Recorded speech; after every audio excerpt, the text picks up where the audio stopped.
उसके लिए भी शमी पत्र का प्रयोग किया जाता है। शमी पत्र को शिवलिंग पर चढ़ाकर, वही शमी पत्र को उतारकर अशोक सुंदरी वाली जगह पर चढ़ाकर फिर आप अपने कार्य के लिए चले जाइए। श्री शिवाय नमस्तुभ्यम बोलकर एक लोटा जल चढ़ाकर जाइए, शिव संभाल लेता है। वो शमी पत्र और शमी के वृक्ष ने क्या कृपा करी, अभी ये छत्तीसगढ़ की ये कथा कर रही है। ये धान के कटोरे की ये कथा वर्णन कर रही है। इल्मागारू लक्ष्मण भट्ट जी की धर्म पत्नी, जगत गुरु श्रीमद वल्लभाचार्य जी की माता इल्मागारू शमी के पेड़ से टिक कर शमी का वृक्ष, शमी के वृक्ष से इल्मागारू टिक कर बैठ गई और प्रसव पीड़ा बढ़ने लगी। लक्ष्मण भट्ट जी बोले मैं क्या कर सकता हूँ तेरे लिए? इल्मागारू कर रही, मुझे कष्ट बहुत हो रहा है स्वामी, मुझे कष्ट हो रहा है, कृपा करो स्वामी, मुझे कष्ट हो रहा है। इल्मागारू चिल्ला रही है, लक्ष्मण भट्ट जी आंख से आंसू बहा रहे हैं। सबको पुकारा, उस घने वन में, उस चंपा वन में कौन मिलेगा, कौन का?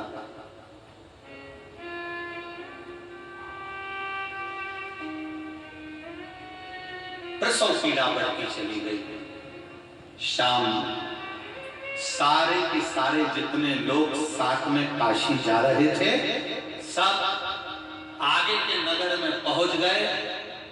आगे के नगर में पहुंचे और इल्मागारू और लक्ष्मण भट्ट जी वहीं शमी के पेड़ के नीचे रुके। चारों तरफ वन ही वन है और इल्मागारू के नेत्रों में जल। प्रसव पीड़ा बढ़ती चली जा रही है, बढ़ती गई। लक्ष्मण भट्ट जी बेचैन हो गए। पत्नी की दशा देखकर मैं क्या कर सकता हूँ? तभी समय बीता, रात्रि होने लगी और अंधेरा बढ़ गया। अंधेरा हुआ, अंधेरा होते हुए जब प्रसव पीड़ा बढ़ी, उस प्रसव पीड़ा के बढ़ते ही एक बच्चे का जन्म हो गया, एक बेटे का जन्म हुआ। तो लक्ष्मण भट्ट जी कहते हैं कि अभी तो आपको 9वां महीना होने में समय, महीने में बच्चे का जन्म हो गया और 8वें महीने में बच्चे का जन्म हुआ। जब लक्ष्मण भट्ट जी के हाथ में बच्चा दिया है, इल्मागारू ने जब पुत्र दिया है, तो लक्ष्मण भट्ट जी कहते हैं इल्मा इसमें तो प्राण नहीं है, इसकी श्वास नहीं चल रही है, इसकी धड़कन कार्य नहीं कर रही है, ये मर चुका है, इसके प्राण छूट गए। इल्मा बहुत ध्यान देना इस कथा पर। कहते हैं कि हमें बहुत कष्ट है। शिव महापुराण की कथा कहती है मनुष्य का शरीर कष्ट को भोगने के लिए ही मिला। कौन सुखी संसार, कौन सुखी?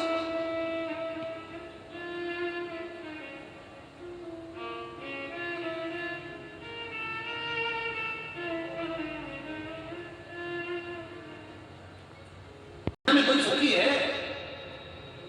अरे व्यक्ति अगर विद्वान हो जाता है तो अहंकार समाहित हो जाता है, विद्वत्ता आ गई, अभिमान आ गया। और सोचिए, अगर मान लो व्यक्ति एक पद प्राप्त कर लेता है कि साहब इसने यहाँ विजय प्राप्त करी और विजय प्राप्त करी तो ये पद इसको मिल गया। वो पद पाने के बाद वो सोचता है कि अब मुझे एक और दूसरा पद मिल जाए, फिर वो सोचता है कि मैं कहीं इस मंत्र पद पर बैठ जाऊं। कथा में कहीं आजकल कह रहे हैं, आप लोग थोड़ा ध्यान से सुनना, बहुत ध्यान देना इस प्रसंग पर। आप अच्छे इंसान बन जाते। हम हमारे बच्चों से कहते हैं देख लो श्रवण कुमार को, हम अपने बच्चों से कहते हैं बनना है तो उनके जैसे बनो, हम अपने बच्चों से कहते हैं उसके जैसे बनो, हम अपने बच्चों से कहते हैं उसके जैसे बनो। शिव महापुराण की कथा कहती है आप अपने बच्चों को ये मत कहो कि उसके जैसे बनो, अपने बच्चों को ये कहो कि तुम ऐसे बनो कि आने वाली पीढ़ी कहे कि इसके जैसे बनो। तुम अपने बच्चों को वो बनाने का प्रयास करो।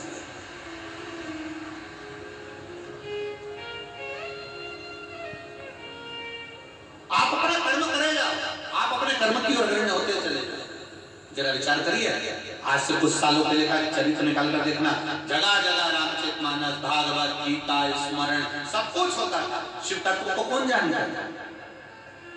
कौन जानता था शिव महापुराण को? शिव पुराण होती है, शिव पुराण की कथा होती है, शिव पुराण का चरित्र होता है, कौन जानता था? पर धीरे धीरे धीरे धीरे शिव महापुराण का जब विस्तार होते चले गया, लोगों के हृदय में शंकर की कथा बैठती चली गई, तो धीरे धीरे वक्ताओं ने भी, अब तो ढेर, तुम जब टीवी खोलोगे तब कोई ना कोई शिव महापुराण की कथा बाजता हुआ मिल जाएगा। शिव पुराण ने अपना विस्तार कर लिया। आप बनो, कई लोग कहते हैं उनके जैसे बनो, उनके जैसे बनो। आप अपने बच्चों को ज्ञान दीजिए कि ऐसा बनो कि तुम्हें देखकर दूसरे घर के माता पिता कहें कि इनके जैसे बनो। अपने बच्चों को ज्ञान उपदेश दो।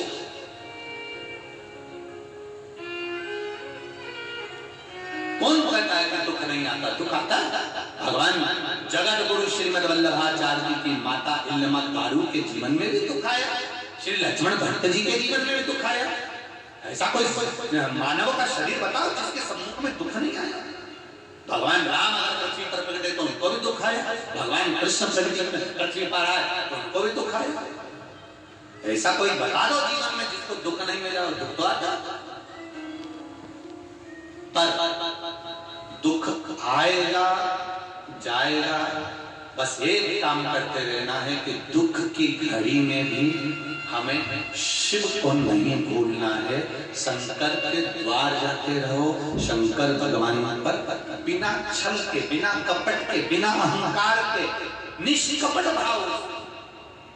हमें एक लोटा जल ये देखकर नहीं चढ़ाना कि दुनिया के लोग हमको देख रहे हैं। हम मंदिर में गए तो पड़ोसन देख रही है, वो हमको देख रही है, हम किस तरह से चढ़ा। नहीं नहीं नहीं, आप तो अर्धंग होकर आपके मन से जैसे आप शिव जी की आराधना करते हो वैसे चढ़ाओ। आप तो एक लोटा भर के ले गए। कई लोग कहेंगे बताओ, अभी कहीं कंगी मंगी तो करी आती थी, कपड़ा वपड़ा अच्छा पहनी आती, तो कह दो भगवान हमारा कपड़ा नहीं देखता, भगवान तुम्हारा। अरे बोलो, प्रसन्न नहीं होते? शिव जी तो अपने हृदय से प्रसन्न होते हैं। निर्मल मन सो मोही। आप निर्मल मन रखिए, भाव शुद्ध रखिए, चित्त शुद्ध रखिए, हृदय शुद्ध रखिए, मिलेगा।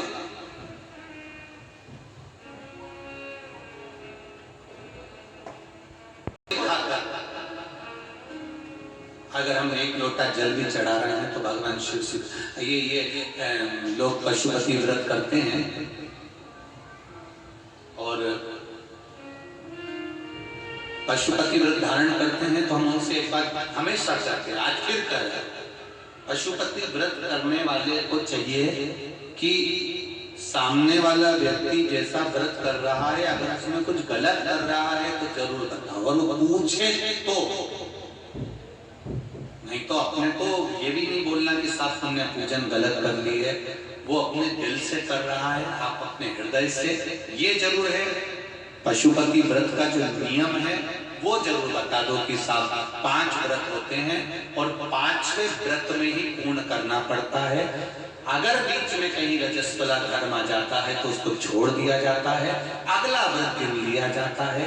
6 दिए मंदिर में ले जाए जाते हैं, 6 दिए पृथ्वी पर रखे जाते हैं, 5 दिए जलाए जाते हैं, 1 दिया पृथ्वी पे से उठाकर वापिस अपनी थाली में रख लिया जाता है। प्रसाद के 3 हिस्से जमीन पर रख दिए जाते हैं, दोने में कागज में प्रसाद जिसमें भी तुम लेकर गए हो, 2 हिस्सा मंदिर में छोड़ दिया जाता है, 1 हिस्सा लेकर आ जाते हैं। छठा दिया घर के अंदर प्रवेश करते समय अपना जो सीधा हाथ है, अपना सीधा हाथ उस ओर बैठ जाओ और घर की ओर मुख कर उस दिए को दरवाजे पर लगा दिया जाता है। ऐसा वर्णन कर दो। 5 व्रत जब पूर्ण हो, 108 चावल के दाने या बेलपत्र या पुष्प या पंखुड़ी जो तुमसे बन जाए समर्पित कर एक श्रीफल 11 रुपए बाबा को चढ़ाकर अपने मन से 5 व्रत पूर्ण आराम से करिए। बाबा उसको सुन पाइए। ये पत्रों में भी वही की वही बात लिखी है।